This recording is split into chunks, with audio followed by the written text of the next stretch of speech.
All right, so this is the podcast without a name currently. So this is for what I'm passionate about, and I have a special guest with me here today. His name is Eric, Hello. and our topic of discussion is Super Mario Galaxy and why the whole Galaxy series as a whole are like the best games on the Wii. Yep.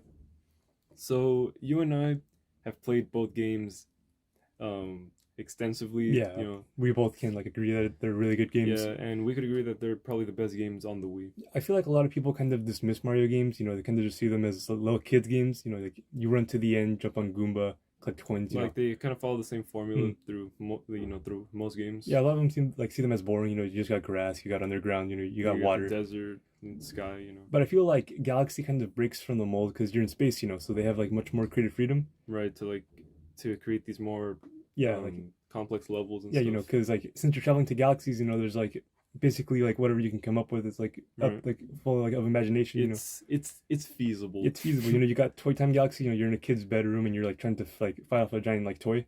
Yeah, the Cosmic Cove also. You're in a giant cavern, under the water, just swimming through with a shell. You're in Honey Hive Galaxy. You're in a bee kingdom. So they're able to become more. It's a lot more creative than most of the Mario games. Yeah. Also, on the topic of honey, there's also the Honey Bloom Galaxy in Galaxy 2. For the most part, that's not towards the end, it's not really that much of a whoa. Yeah. But there's this secret star in the beginning, right, where you have to wall jump to the top, and there's this grotto, right, where there's a pool of water and grass, and I don't know. It just looks really peaceful and serene. Oh yeah, Mario Galaxy looks really good. Even though the Wii wasn't that powerful, it only showed 480p quality video. But still, Galaxy can look really beautiful. At times. Yeah, at times. One good place where you could see that is in the Slimy Spring Galaxy. I think that's what it's called. So for the first 80 to 90% of the levels, just also just going through caves and stuff, but at the very end you jump out of the water and you see this huge skybox of the sunset, right, with birds chirping, and I think that's probably one of the most cinematic scenes in a Mario game. And I think what also sells these little areas is that the music, because the music is really good. There are assholes who are video game music isn't real music, and it's shut up. It is. Yeah, it just kind of depends on who you are and what you consider, Yeah, because with Mario Galaxy, they had a full orchestra, cast, so it makes it feel more grand, Well, more authentic and real, right? Yeah, well, it kind of feels more of an action-packed adventure, because it's all orchestra, all the songs are really memorable. Yeah, for example, the Gusty Garden, which a lot of people think is the best. Yeah, it's the magnum opus of all the Mario games, but there's also songs like the Good Egg Galaxy, that's the first level. Well, not the first level because there's a gateway, but it's one of the first full-blown worlds that you could explore, right? And I think what also for me sells Galaxy is just that even though it's this epic adventure, you travel from galaxy to galaxy, action-packed, wacky, hijinks ensue. Yeah, even though the game is like that, there's some parts where it's just really calm and lonely, and I know that kind of sounds bad, lonely, but well, considering it's space, the odds of you finding some other life form are really yeah, you're in space, you're just surrounded by this void. There's this one galaxy, Space Junk Galaxy in the fountain. Right. In the first game, you enter and you listen to the music, and when I first got to it, I was taken back a little bit. I stopped. It just made you feel I'm trying to look for the word existential, kind of. Yeah, well, yeah. Just because you're so small in the big picture. Yeah, it's just that with the music and the settings, these little areas where you kind of feel alone, and it sounds bad, but it really feels. It just adds a whole other level of. Depth. Yeah, depth and There's this there's this one scene from the beginning of the game when you first when you first start playing. It looks like this. This is how the galaxy looks.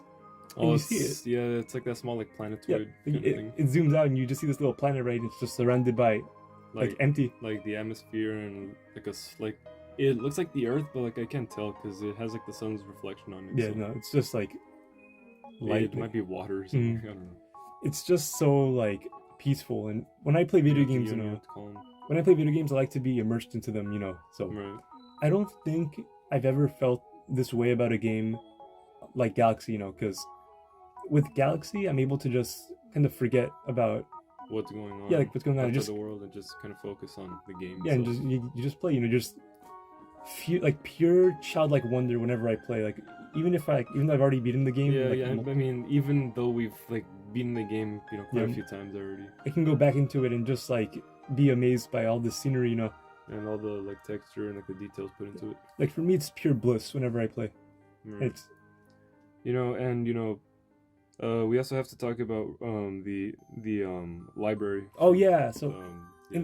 in the game, right? Well, there's this character called Rosalina. She's like the princess. Well, she's like the main protagonist, aside from Mario, obviously. But so like this is like an optional thing in the game, but there's a storybook and it's about her before like when she was a child, and it was her like growing up, and it comes so out of left field from like everything else. You know, it's kind of really emotional in the book. You know, it's about like her mom dying. It's about her like growing up and you know having to treat the Lumas as like her own children and like, stuff. having to come with terms like she may never go home again, and like right, the stars are her home. It's really like emotional. Yeah, that's the word. Yeah, it's really emotional. It's emotional, and I think it feels like home because you know you got this giant little spaceship that you're on, and each different areas of like you got a bedroom, you got a kitchen, you know, little fountain. And I think that's why a lot of people like the game, just because you've become so accustomed to it, like used to it, invested into the characters, like the settings, that once you like once you finish the game, you know, you're kind of like, damn, mm-hmm. you know. And I don't think you really get. I mean, there are some other games where you get that feeling, but you know, I feel like with Galaxy, it's kind of it hits a little bit different, exemplified, and like it's magnified. Yeah, because all these things, you know, you get the music, the beautiful settings, the you know action-packed adventure, you know, course design and stuff. Well, the boss fights could have been better though. The loneliness at times, you know, like just just pure childlike wonder. Yeah, I think that's why Galaxy is such a good game, like the series. Yeah, but in the grand scheme of things, I'm just trying to find a way to end this. You press the hey, Mister, you like gotta give me a good grade on this. You gotta press the M button. Where is the end? No, it's called scene. Scene. No, that's for like a scripted movie. Cut. I'm just gonna try to end this.